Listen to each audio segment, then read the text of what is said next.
కీర్తన గారు జనసేన అధికార ప్రతినిధి కూడా మనతో పాటుగా లైవ్లోకి అందుబాటులోకి వచ్చారు. ముందుగా కీర్తన గారు,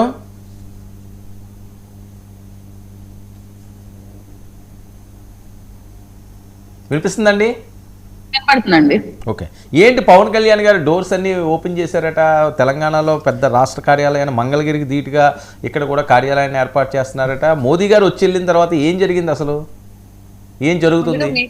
ముందుగా మీకు అలాగే ప్యానల్ పెద్దలందరికీ 99 వీక్షకుల నమస్కారం సార్. సార్, ఇక్కడ ఎప్పటి నుంచో జనసేన పార్టీ తెలంగాణలో ఉంది, ఆ విషయం మీకు తెలుసు. లాస్ట్ టైం మేము కౌన్సిల్ ఎలక్షన్స్ లో కూడా పార్టిసిపేట్ చేసి ఉన్నాము అండ్ మా వాళ్ళు అక్కడ యాక్టివ్ గా ఉంటున్నారు కూడా. ఈ రోజు కొత్తగా మేము ఏమో బలోపేతం చేయడానికి ప్రయత్నించట్లేదు, ఎప్పటి నుంచో మేము బలోపేతం చేస్తున్నాము.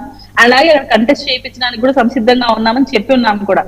గత ప్రభుత్వంలో కూడా మీరు గమనిస్తే ప్రేమ్ కుమార్ గారు కూడా పోటీ చేస్తున్నారు, ఇంకొంతమంది శంకర్ గౌడ్ గారు ఇలాంటి వాళ్ళు చాలా మంది పోటీ చేస్తున్నారు. బట్ సరైన మెజార్టీ తెచ్చుకోలేకపోయినాం, దాని మీద కాన్సన్ట్రేట్ చేస్తున్నాము. అలాగే పార్టీ అడుగుజాడల ప్రకారం ఇంకా బలోపేతం చేయడానికి, కొత్త నాయకత్వాన్ని ఎంకరేజ్ చేయడం కోసం కూడా అక్కడ కార్యాలయాన్ని ఏర్పాటు చేసి అవైలబిలిటీగా ఉంటూ ఇన్ఛార్జెస్ ని, కమిటీస్ ని కొత్తగా ఏర్పాటు చేయడంగా ఆకాంక్షిస్తున్నారు. సో ఇక్కడ ఇప్పటికిప్పుడు మనం తీసుకుంటున్న నిర్ణయాలు కాదు, గతంలో కూడా ఈ పార్టీ అక్కడ ఉంది, గతంలో కూడా కార్యాలయాలు ఉన్నాయి, గతంలో కూడా నాయకులు పార్టిసిపేట్ చేస్తున్నారు, ప్రతి ఇష్యూలో యాక్టివ్ గా ఉంటున్నారు. ఫస్ట్ అది కన్సిడర్ చేయాలి, ఇప్పటికిప్పుడు వచ్చిన మార్పు కాదు. కానీ ఇప్పుడు ఏంటంటే బలోపేతం చేయడంలో కొత్త దిశలు అడుగులు పెడుతూ కొత్త కమిటీలు వేయడం మాత్రమే జరుగుతుంది. అలాగే కొత్తగా నూతన కార్యాలయం కూడా ఏర్పాటు చేస్తున్నారు, దాన్ని అంగరంగ వైభవంగా చేయాలని కార్యాచరణ చేసుకొని ఉన్నాం. అండ్ ఇంకోటి ఏంటి, మీరు అడిగింది డోర్స్ ఓపెన్. సార్, చేరికలు ఎప్పటి నుంచో కోరుకుంటున్నారు సార్. చాలా మంది మేము అధికారుల కోసం చేరికల కోసం ఎగబడుతున్నారు, కానీ కళ్యాణ్ గారు ఏంటంటే ఒక రిస్ట్రిక్షన్ పెట్టారు, ఎవరినంటే వాళ్ళని తీసుకోకూడదు. మళ్ళీ ఈ ప్రభుత్వంలో మన కోసం వచ్చి నెక్స్ట్ ప్రభుత్వంలో మళ్ళీ వేరే పార్టీకి వెళ్ళిపోయే వాళ్ళు, ఇలాంటి వాళ్ళు మనకు వద్దు. ఒక ప్రణాళిక ప్రకారం మన ఆశయాల కోసం పనిచేసే నాయకత్వం మనకు కావాలి, లాంగ్ టర్మ్ రాజకీయం చేయాలి, జనసేనతోనే ఉండాలి అనే ఆలోచన ఉండే వాళ్ళు కావాలి. ఒక షెల్టర్ కోసం ఏ పార్టీ అధికారంలో ఉంటే ఆ పార్టీలోకి వెళ్లే నాయకులు మాకొద్దు అని కళ్యాణ్ గారు రిస్ట్రిక్ట్ చేశారు. కాబట్టి చేరికలు కొన్ని తక్కువయ్యాయి.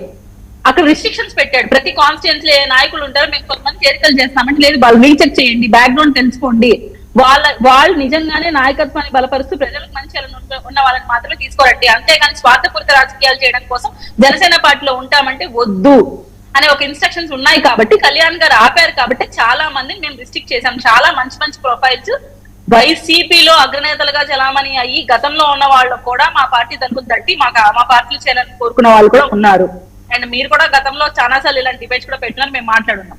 కానీ ఇప్పుడు ఏంటంటే రీచెక్ చేసి ఆ ప్రొఫైల్స్ ఉన్న ఎవరైతే ఉన్నారో వాళ్ళు ఫిల్టర్ చేసిన వాళ్ళకి ఒక కమిటీ వేసి ఏ కాన్స్టిట్యున్సీలో ఏ నాయకులు బలంగా ఉన్నారో వాళ్ళ ద్వారా ఈ చేరికలు చేస్తున్నారు. దానికి ఒక కమిటీ వేశారు, దాంట్లో సభ్యులుగా జిల్లా అధ్యక్షులు, సీనియర్ నాయకులు అండ్ రాజకీయ అనుభవం ఉన్న వ్యక్తులు వేశాము. సో ఇక్కడ వైసీపీ కోసం చేసిన ప్రణాళిక కాదు, వైసీపీని ఎప్పుడు అగత్పాతాలను తొక్కాలనుకున్నాం, అది జరిగిపోయింది. ప్రజలకు సుపరిపాలన అందించాలనుకున్నాం, అది చేస్తున్నాం. కొత్తగా ఇప్పుడు వైసీపీని తొక్కడం ఏం లేదు, ఆల్రెడీ తొక్కడం కూడా అయిపోయింది. అది ఆ ఎరా అయిపోయి ఇప్పుడు నూతన పరిపాలన ఏర్పాటు చేసి ప్రజలకు మంచి చేయడం దిశగా మా కొత్త నాయకులు ఎలా పనిచేస్తారు, వాళ్ళ తీరు ఎలా ఉండబోతోంది, కొత్త కమిటీల వాళ్ళని వేయడం ఎలా అనేది ఆలోచన ఉంది సార్. అదొకటి మీరు కన్సిడర్ చేసి చూడండి. ఓకే, సో జాతీయ పార్టీగా విస్తరించబోతుంది, అంతేనా? ఎగ్జాక్ట్లీ సార్, అది ఎప్పటి నుంచో ఉన్న కార్యాచరణ, అందరూ ఆకాంక్షిస్తున్నదే. ఇది ఈ రోజు ఏం కొత్తగా ఆలోచిస్తున్నారు. కళ్యాణ్ గారి చరిష్మా ఎలా ఉంటుందో మీకు తెలుసు, ఎక్కడికి ఆయన వెళ్ళినా ఎలా సాదర ఆహ్వానం పలుకుతూ ఆయన చరిష్మాతో ఆయన ఎలా దూసుకుపోతున్నారు. ఒక ఆయన నాయకత్వ విలువలు ప్రతి ఒక్క రాష్ట్రంలో అభిమానిస్తున్నారు. కర్ణాటకకి వెళ్ళినా ఆయన ఫ్యాన్స్ ఉన్నారు, ఆయనకు అభిమానులు ఉన్నారు, మెంబర్షిప్ డ్రైవ్ లో కూడా యాక్టివ్ గా పార్టిసిపేట్ చేస్తున్నారు. అలాగే తమిళనాడుకి వెళ్ళినా ఏ స్టేట్ కి వెళ్ళినా ఆయన కంటే ఒక ప్రత్యేకమైన ఫ్యాన్ బేస్ సినిమా నుంచి ఉంది, పొలిటికల్ గా కూడా ఉంది, అది ఎవరు కాదనలేరు. సో ఆ చరిష్మాని మేము కరెక్ట్ గా వాడుకొని రాష్ట్ర నాయకత్వాన్ని కూడా డెవలప్ చేసుకుంటూ పోవాలని కళ్యాణ్ గారి ఆలోచన. అనిత గారి మీద ఏంటండి, అనిత వర్సెస్ అమర్నాథ్? సార్ మీకు తెలుసు, నేను ఇక్కడ ఈ రోజు మాట్లాడటం కాదు, కానీ గత ప్రభుత్వంలో ఎంత నోటిదూల మాటలు ప్రతి ఒక్క వైసీపీ నాయకుడు మహిళల మీద చేసేవాళ్ళు. అందులో నేను కూడా ఒక బాధితురాలని. ఇలాంటి డిబేట్ లో నన్ను కూడా అలాగే సేమ్ ఈ రోజు అనిత గారిని ఎలా మాట్లాడానో అలాగే మాట్లాడితే కళ్యాణ్ గారు ప్రత్యేకించి ప్రస్తావించి మరి ఇలాంటి మాటలు మాట్లాడకూడదు, మహిళలు ఒక కట్టు బొట్టు ఒక వాచ్ పెట్టుకొని వచ్చి డిబేట్స్ లలో ప్రెస్ కాన్ఫరెన్స్ లో కూర్చుంటే దాన్ని కూడా కించపరిచి మాట్లాడిన కుసంస్కారం ఎందుకు వస్తుంది వైసీపీ నాయకుల్ని? మహిళా మూర్తి అనేది వాళ్ళు ఒక అలంకారానికి ప్రతిరూపంగా మనం చూస్తాం. అది కూడా క్రిటిసిజం గా తీసుకొని ఈ రోజు క్రిటిసైజ్ చేస్తున్నారంటే వీళ్ళు నీచ స్థాయి వ్యక్తులు ఎలా దిగజారిపోతుంది. అండ్ అమర్నాథ్ రెడ్డి గారి మాట తీరు ఎలా ఉంటుందో మీకు ఫస్ట్ నుంచి తెలుసు. ఒక అవగాహన ఉండదు, ఏది పడితే అది మాట్లాడతారు. దావోస్ విషయంలో మనం గమనించాం. ఎందుకంటే మీరు అటెండ్ కాలేదంటే అక్కడ చలి ఎక్కువ ఉంది అని ఒక ఇర్రెస్పాన్సిబుల్ ఆన్సర్ ఇచ్చిన ఒక గత మినిస్టర్ ఆయన. అటువంటి వ్యక్తి నుంచి మేము సంస్కారం ఎక్స్పెక్ట్ చేయలేదు. బట్ నేను జగన్మోహన్ రెడ్డి గారి నుంచి ఎక్స్పెక్ట్ చేశాను. ఆయన ఏమన్నా దీన్ని స్పందించి ఇది తప్పు అని ఖండిస్తారేమో. ఇలా ఒక మహిళని, అందులో మంత్రిని ఒక వ్యక్తిగత విమర్శ చేయడం తగదు, ఇది మన పార్టీ విధానం కాదు, దయచేసి ఇలాంటి విమర్శలు చెయ్యొద్దు అని జగన్మోహన్ రెడ్డి గారు వాళ్ళ క్యాడర్ ఏమైనా మందలిస్తారు అని ఎక్స్పెక్ట్ చేశాను. ఆయనలో సంస్కారం ఉండాలి. కానీ సొంత చెల్లిని, తల్లిని క్రిటిసైజ్ చేస్తుంటే సోషల్ మీడియాలో ఆయనకి ఎవరైతే మద్దతుదారులుగా ఉంటారో వర్రారెడ్డి వాళ్ళ దగ్గర జరుగుతుంటేనే ఆయన ఖండించలేదు. అలాంటిది హరిత మేడం మీద జరుగుతుంటే ఆయన ఖండిస్తారని ఎక్స్పెక్ట్ చేయడం కూడా అవివేకం అని ఈరోజు మాకు అర్థమవుతుంది. బట్ ఈ టైప్ ఆఫ్ రాజకీయం అయితే వైఎస్ఆర్సీపీ పార్టీ ఎందుకు కంటిన్యూ చేస్తుందో, ఏమి కోరుకుంటుందో నాకు అర్థం కావట్లేదు. సభ్య సమాజం సిగ్గుపడేలాంటి ఈ రాజకీయాలు చేయడం ఇకనైనా మానుకోవాలి. అది నాయకుడుగా వీళ్ళు ఎవరైతే భావిస్తున్నారో జగన్మోహన్ రెడ్డి గారికి ఉండాలి.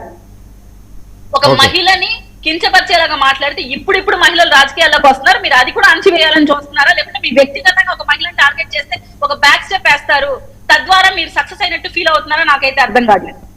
మహిళల్ని వ్యక్తిగతంగా మాట్లాడమే సార్. ఇప్పుడు ఒకవేళ మీకు ఏమైనా ఆమె అనిత గారి విషయంలో ఏదైనా మీకు తప్పు కనపడింది, ఆ పర్టికులర్ పాయింట్ ని అనిత గారు మీరు ఈ పాయింట్ తప్పు చేస్తున్నారు, ఇక్కడ ఈ లా అండ్ ఆర్డర్ కరెక్ట్ గా లేదు, ఈ విషయం గురించి మాట్లాడాలి. అంతేగాని ఆవిడ వేసుకున్న అలంకరణ గురించి మాట్లాడుతున్నారంటే ఎంత దిగజారిపోతున్నారు అంటే వీళ్ళ ఫ్రస్ట్రేషన్ ఏ పీక్స్ లో ఉందో మీరు అర్థం చేసుకోండి. బట్ జగన్మోహన్ రెడ్డి గారు మాత్రం యావత్ ఆ ఏపీలో ఉన్న మహిళలందరూ సిగ్గుపడుతున్నారు ఆయన స్పందించకపోవడం గురించి మాత్రం. నాకు అమర్నాథ్ రెడ్డి గారి దగ్గర నుంచి అంత సంస్కారం నేను ఎక్స్పెక్ట్ చేయట్లేదు. ఒక మహిళను అంత కించపరిచి పబ్లిక్ మీటింగ్ లో మాట్లాడిన వ్యక్తి సంస్కారంతో ముందుకు వచ్చి క్షమాపణ చెప్తారని, వాళ్ళ కుటుంబ సభ్యులు ఆయనకు బుద్ధి చెప్తారని నేను అనుకోవట్లేదు. బట్ జగన్మోహన్ రెడ్డి గారు మాత్రం స్పందించి ఉంటే చాలా బాగుంటుందని అనుకుంటున్నాను సార్. వెంకటరెడ్డి గారు ఏమైనా స్పందిస్తారా? జగన్మోహన్ రెడ్డి గారు స్పందించాలంటున్నారు అమర్నాథ్ గారి అంశం మీద. జనసేన విస్తరణ అనేది మీకు పెద్దగా అంత ఇంపార్టెన్స్ మీరు తీసుకోరు కాబట్టి అసలు నేను ముందుగా మీకు ప్యానల్లో ఉన్న అందరికీ అట్లానే వర్మ గారు 99 టీవీ ప్రేక్షకులందరికీ నమస్కారాలు. కీర్తన గారు మీది వాయిస్ ఎందుకో కరెక్ట్గా రావట్లేదు, మొన్న కూడా అలాగే అయింది, ఒకసారి చెక్ చేసుకోండి ఈ లోపు. ఇప్పుడు మహిళల గురించి మాట్లాడారు, మహిళల గురించి మొత్తం మహిళా లోకాన్ని కించపరిచేశారు అని చెప్పి ఒక ఎమ్మెల్యేలు తెలుగుదేశం పార్టీకి సంబంధించినటువంటి వ్యక్తులు సేమ్ కాపీ పోస్ట్ ట్వీట్లు చూస్తూ ఉన్నాను ఇంటి నుంచి. ఎవరిని కించపరిచారు, ఏమన్నారు? ఇప్పుడు ఏమన్నారని మహిళల్ని కించపరిచారంటున్నారు. అనిత గారు మేకప్ వేసుకొని వచ్చారు, పొద్దున్నే జగన్మోహన్ రెడ్డి గారిని తిట్టడానికి పొలవమని మేకప్ వేసుకొని వస్తారు, మీకు రాష్ట్రంలో అనేక మహిళల మీద సమస్యలు ఉంటే ఒక్కరోజు కూడా మాట్లాడరు అన్నారు. తప్పే ఉంది దాంట్లో? ఇదే చింతమనేని ప్రభాకర్ ఎమ్మెల్యేగా కూడా లేడు. ఆ రోజు ఇదే మహిళా మంత్రిగా ఉన్నటువంటి ఏదైతే విడుదల రజనీ గారిని ఉద్దేశించి ఆరోగ్య శాఖ మంత్రిగా ఉన్నావా మేకప్ వేసుకొని వస్తారు అని అన్నారు.